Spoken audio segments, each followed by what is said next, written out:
Chilli powder ಸಖತ್ ಖಾರ ಬಣ್ಣ ಮತ್ತು ರುಚಿ ಆಚಿ ಚಿಲ್ಲಿ ಪೌಡರ್. ಮನ್ರೇಗಾ ಯೋಜನೆ ರದ್ದು ಕೋರಿ ವಿಶೇಷ ಕಲಾಪ ಇವತ್ತಿನಿಂದ ನಡೆಯಲಿದೆ ಜಂಟಿ ಅಧಿವೇಶನ. ಜಂಟಿ ಸದನವನ್ನ ಉದ್ದೇಶಿಸಿ ರಾಜ್ಯಪಾಲರು ಭಾಷಣ ಮಾಡಬೇಕು ಅಂದ್ರೆ ಅದು ರೂಲ್ಸ್. ಅದೇ ಏನಾಗುತ್ತೆ ಇವತ್ತು ಅನ್ನೋದು ಪ್ರಶ್ನೆ.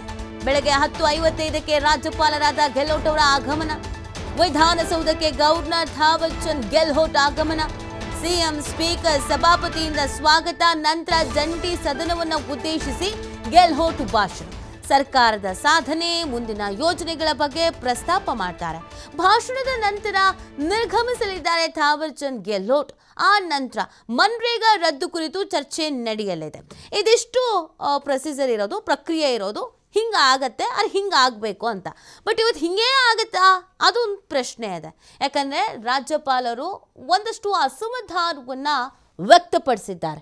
11 ಪ್ಯಾರವನ್ನು ತೆಗಿಬೇಕು ಅಂತ ಅವ್ರು ಕೇಳ್ಕೊಂಡಿರೋದು. ಸೊ ಈ 11 ಪ್ಯಾರ ತೆಗಿತಾರಾ ಆರ್ ತೆಗಿಯಲ್ವಾ ಅದು ಪ್ರಶ್ನೆ.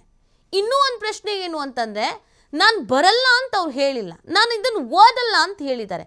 ಆದರೂ ಡೌಟ್ ಏನು ಅಂತಂದರೆ, ಇವತ್ತು ಆಗಮಿಸ್ತಾರಾ ಆರ್ ಆಗಮಿಸಲ್ವಾ ಇದೊಂದು ಪ್ರಶ್ನೆ ಇದೆ. ಹಾಗಾಗಿ ಇವತ್ತು ಒಂದಷ್ಟು ಹೈಡ್ರಾಮಗಳು ಉಂಟಾಗಬಹುದಾದ ಸಾಧ್ಯತೆಗಳು ಇದೆ. ಆಮೇಲೆ ಈ ಸರ್ಕಾರ ವರ್ಸಸ್ ರಾಜ್ಯಪಾಲರು ಅನ್ನೋದು ಈ ಸರ್ಕಾರ ಅಧಿಕಾರಕ್ಕೆ ಬಂದಾಗಿನಿಂದಲೂ ನಡೀತಾ ಇದೆ. ಇದೇ ಮೊದಲ ಬಾರಿಯಲ್ಲ.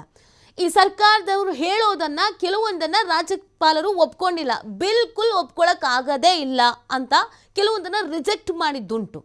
ಅವರ ಆ್ಯಂಗಲ್ ಬೇರೆ, ಇವರ ಆ್ಯಂಗಲ್ ಬೇರೆ. ಇದು ಒಂಥರ ಹೆಂಗಾಗ್ಬಿಟ್ಟಿತ್ತು ಅಂತಂದರೆ, ಸರ್ಕಾರ ಮತ್ತು ರಾಜ್ಯಪಾಲರಿಗೆ ಆಗೇ ಬರಲ್ಲ ಅನ್ನೋ ಥರದೊಂದು ಪರಿಸ್ಥಿತಿ. ಹಠಕ್ಕೆ ಬಿದ್ದು, ಜಿದ್ದಿಗೆ ಬಿದ್ದು ಸರ್ಕಾರ ಹೇಳೋದನ್ನು ರಿಜೆಕ್ಟ್ ಮಾಡ್ತಾ ಬರ್ತಾ ಇದ್ದಾರೆ ರಾಜ್ಯಪಾಲರು ಅಂತ. ಸೊ ಇದನ್ನು ಸರ್ಕಾರದವರು ಅನೇಕ ಬಾರಿ ಹೇಳಿದ್ದುಂಟು.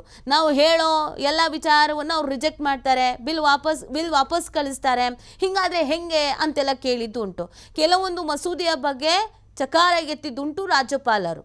ದ್ವೇಷ ಭಾಷಣದ ವಿಚಾರದ ಬಗ್ಗೆಯೂ ಕೂಡ. ಹೀಗೆ ಅನೇಕ ವಿಚಾರಗಳಲ್ಲಿ ರಾಜ್ಯಪಾಲರು ಮತ್ತು ಸರ್ಕಾರದ ನಡುವೆ ಇರ್ಸು ಮುರ್ಸು ನಡೆದಿದ್ದು ಉಂಟು. ಈಗ ಇದೇ ವಿಚಾರ ಇನ್ನೊಂದು ಹಂತಕ್ಕೆ ಹೋಗಿದೆ. ಬಟ್ ರಾಜ್ಯಪಾಲರ ವಾದ ಏನಿದೆ, ನಾನು ರಾಷ್ಟ್ರಪತಿಯವರ ಅಂಡರ್ನಲ್ಲಿ ಬರ್ತೀರಿ, ಅವರ ಅಧೀನದಲ್ಲಿ ಬರ್ತೀವಿ, ಅವರು ಒಪ್ಪಿಗೆ ಕೊಟ್ಟಿದ್ದಕ್ಕೆ ನಾನು ಇಲ್ಲಿ ವಿರೋಧ ಪಡಿಸುವಂತೆ ಮಾತನಾಡೋದು ಎಷ್ಟರ ಮಟ್ಟಿಗೆ ಸರಿ ಅನ್ನೋದು ರಾಜ್ಯಪಾಲರು ಪ್ರಶ್ನೆ ಮಾಡ್ತಾ ಇರೋದು. ಬಟ್ ಸರ್ಕಾರದವ್ರಿಗೆ ಏನು ಹೇಳ್ತಾ ಇರೋದು, ಇಲ್ಲ ಇಲ್ಲ ಹಂಗಾಗಲ್ಲ, ನೀವು ಬರಲೇಬೇಕು. ಹೆಂಗಾಗತ್ತೆ ಬರಲಿಲ್ಲ ಅಂತಂದರೆ? ಸ್ಪಷ್ಟವಾಗಿ ಉಲ್ಲೇಖ ಇದೆ, ರಾಜ್ಯಪಾಲರು ಭಾಷಣವನ್ನು ಓದಲೇಬೇಕು ಅಂತ. ಬೇಕಿದ್ರೆ ನಾವು ಭಾಷೆಯನ್ನು ಬೇಕಿದ್ರೆ ಬದಲು ಮಾಡಿಕೊಡ್ತೀವಿ ಅನ್ನೋದನ್ನು ಕೇಳ್ತಾ ಇದ್ದಾರೆ.